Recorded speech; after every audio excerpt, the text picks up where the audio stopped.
picture my daddy sitting in his chair, completely hidden behind his newspaper, and that newspaper starting to tremble the instant I began raking my bow across those strings. As far as I was concerned, what we were being taught in school paled in comparison to the education Patty and I got at home. Our mom was a wonderful homemaker, and she taught us everything from cooking and sewing to the proper way to clean a house and keep it clean. I enjoyed those skills then, and I enjoy them now. I'm a natural-born nester. I designed and decorated every square inch of my home at Shambhala, and I am as excited about finding a unique piece of furniture or a table runner at a thrift store as some women get about finding designer shoes and clothes, which were once such a major part of my life and career. We learned a lot about love at home, too, and integrity, responsibility, and morals, and keeping our word. Our parents weren't overly affectionate, but we never doubted that they loved us to the core of their souls. We didn't have a car or even indoor plumbing. I was too small to navigate the dimensions of our outhouse seat, so Mom kept a little white porcelain potty for me, one that had belonged to my grandmother, trimmed with gold flowers behind the kitchen door. Our parents worked very hard for what we did have, and we learned to earn our way through life with no sense of entitlement.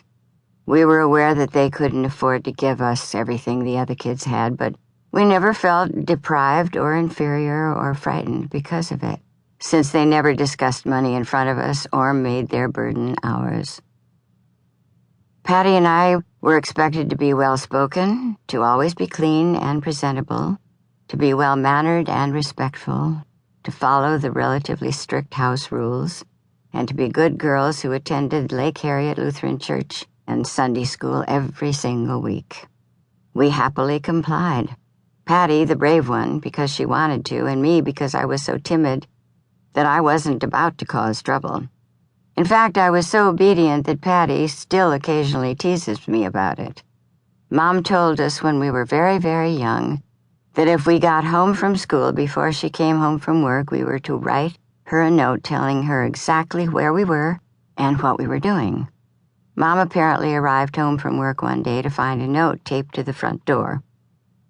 Dear Mom, I just finished unlocking the door and I'm inside the house. Love, Tips. I don't remember it, but all things considered, it wouldn't surprise me. Anything to follow orders and make Mom and Daddy happy. And the thought of rebelling never occurred to me. I was perfectly content to do just whatever it took not to disappoint my parents, and then immerse myself in the privacy of my room to read and listen to music on my second-hand record player. When I was 4 or 5 years old, my favorite song was When the Moon Comes Over the Mountain, sung by Kate Smith, a singer with a beautiful, rich contralto voice. I listened to it over and over again, quietly singing along until I'd learned every word and every note. And one night, my parents had a few friends over for dinner, and I made a spontaneous decision to entertain them. They were sitting at a table when I made a sudden, dramatic entrance into the dining room and burst out with, When the Moon Comes Over the Mountain, complete with hand gestures and arms spread wide open, appropriate for my solo concert debut. I'm sure I was intending that some combination of that song and my performance would send my small audience into rapt, spellbound awe. Instead, it sent them into gales of laughter. This was apparently the most hysterical thing they had ever seen, and I, of course, ran to my room in tears, devastated and utterly mortified. The scar it left was small but deep.